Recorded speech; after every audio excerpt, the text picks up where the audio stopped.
Soal postingan Aming jodoh pasti bertemu, Luna Maya ungkap hubungannya kini dengan Ariel Noah.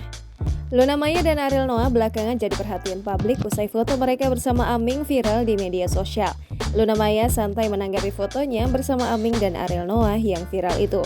Tidak mempermasalahkan foto tersebut, diakui wanita berusia 38 tahun karena ia dan Ariel Noah tidak bermusuhan meski sudah tak lagi bersama.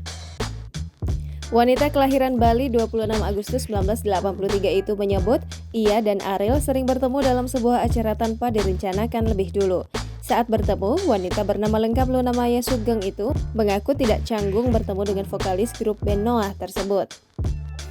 Sebab Luna Maya tak mau membatasi diri dan menganggap Ariel Noah orang asing dalam hidupnya karena pernah bersama menjalin kisah asmara. Jangan lupa subscribe, share, komen, dan like ya!